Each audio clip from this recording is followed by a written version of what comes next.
morning, good afternoon, good evening, depending on when you're watching this. Welcome to Advancio Talks. And let me introduce to you guys Ayanna from Atlanta, Georgia, born and raised. I live in Fayetteville now, but I'm a Georgia native. She's going to share a little bit about her expertise in diversity and inclusion, and we're going to have a little bit of banter back and forth. We are now sitting at the NMSDC conference, so being held over in Baltimore.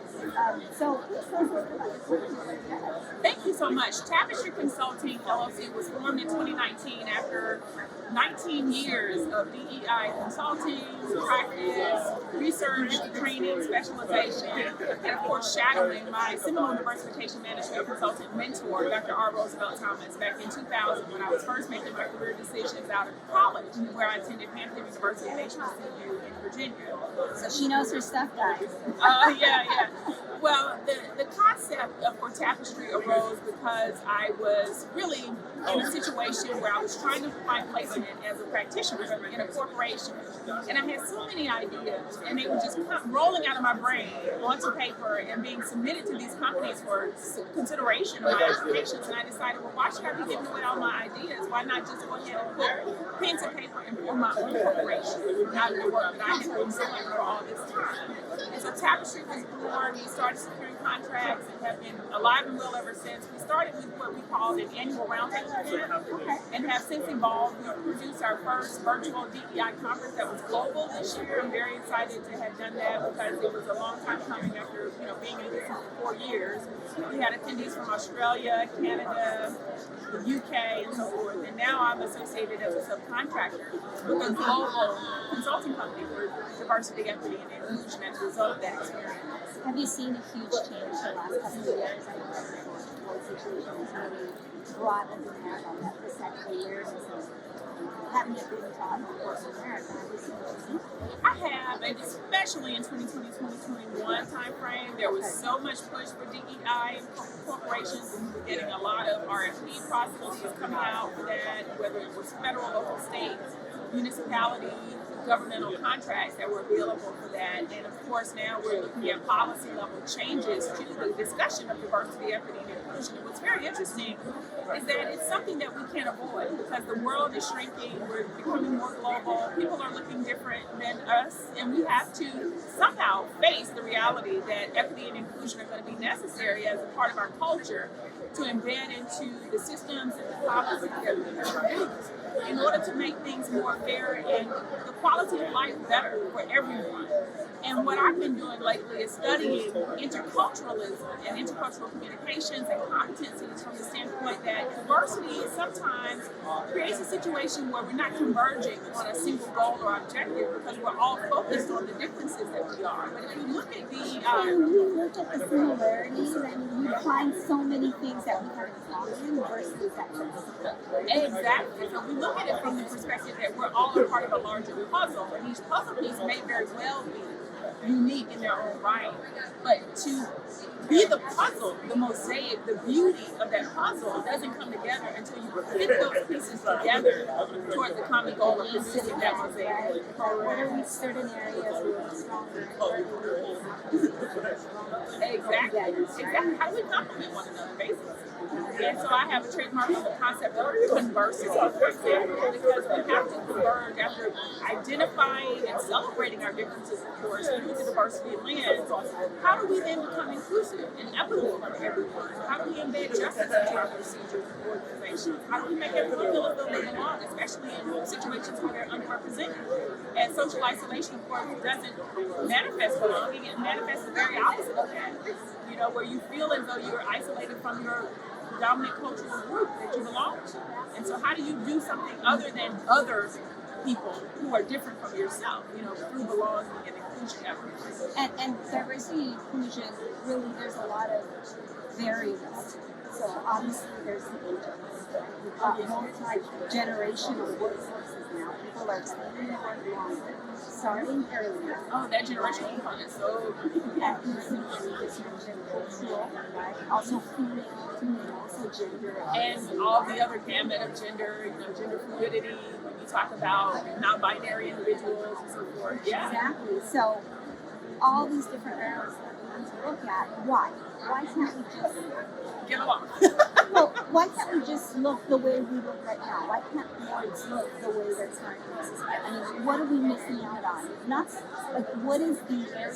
What are we missing out on? Yeah, well, what's important for me, there's a wonderful YouTube video about how all you have to do is look around the room sometimes to find where there's inequity and unfairness. And the video goes on to talk about how when you look around the room and you identify literally where there are disparities and you don't see multiple perspectives represented, like you talked about age, you don't see people from different generations represented, you don't see people from different linguistic backgrounds or ethnic backgrounds, you don't see people with tattoos or who wear eyeglasses or, whatever the diversifying dimensions are, because there's so many of them. That's where you can understand that there are disparities and there are inequities. And until everyone in the world has an opportunity to be in that space, there is some form of inequity. Okay? And so we talk about that concept of inclusivity because exclusivity excludes. It others people. It makes them feel as though they don't belong. You have so many people in the United States system who are marginalized on a number of dimensions, socioeconomically especially. And you look at the conflation between, or the correlation, I'm trying to say, between race, ethnicity, gender, and socioeconomic status, and you understand that marginalization is not a standalone thing. It's something that operates in the concept of intersectionality, the compounding of those variables with one another, so that you see that there is obviously some disadvantage for some groups that has precluded their economic advantage. And seriously, you talk about the United States being equal access for everyone to opportunity, and why are those disparities still exist? Obviously it's not necessarily the case that everyone has the same access. I don't think we realize that we are one. So 8 billion people in the world, we're going to go to 11 billion. So how are we going to solve the lack of resources that we currently have if we're not fully utilizing all of our resources? Right, and the including competition talent, for right? resources, yeah. So it's like, if you have wonderful minds that are being underutilized, let's take them and let's utilize them, let's empower them to help us solve. Yes, yes. And there's this concept of cross-culturalism and interculturalism. That's why we use the concept of interculturalism, because cross-culturalism talks about doing things between groups. Like, okay, we want to celebrate Hispanic Heritage Month, so we'll celebrate it in a silo over there, and then we'll celebrate Black History Month or Indigenous American Heritage Month, which we're coming upon, and so forth. But interculturalism would celebrate all of those things that complement with one another. It's the fusion. If you think about it from a cuisine standpoint, the fusion cuisine that takes a little bit of Asian and a little bit of African and embeds them together with Hispanic, Spanish culture, foods.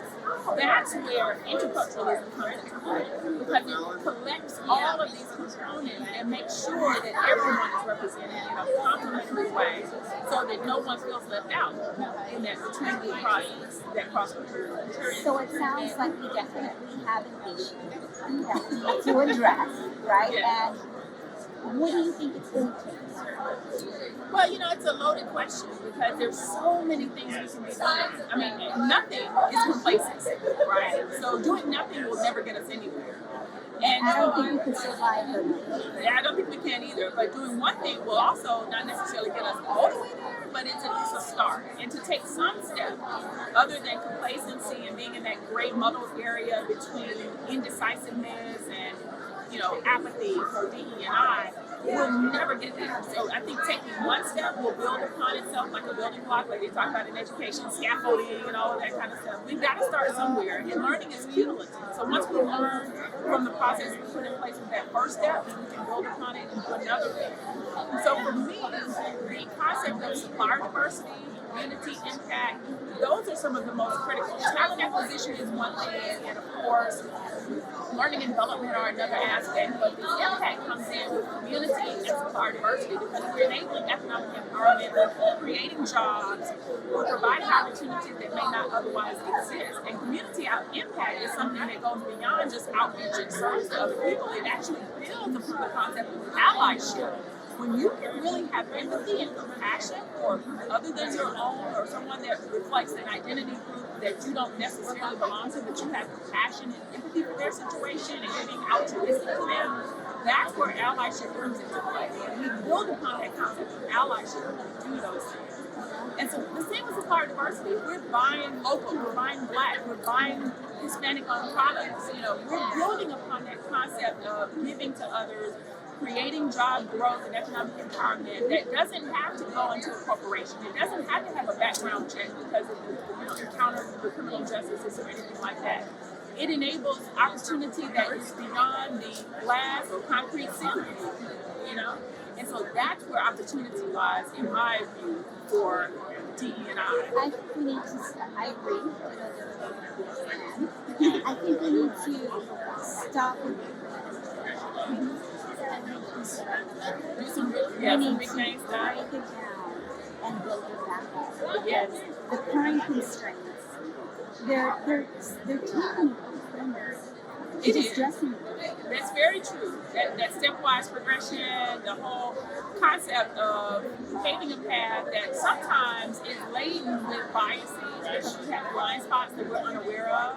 So if you're not taking a comprehensive standpoint and doing things from a big standpoint, big, hairy, audacious goal standpoint, you're likely going to be doing something that could otherwise have been the wrong thing. If you're solving for the wrong problem, you haven't even identified the right problem, especially using some of our Lean Six Sigma methods, you're not going to get to the right answer, because you're obviously tackling the wrong thing. So I agree with you from that standpoint, but I think some people are afraid to even start, and that's why I say take a step, do something.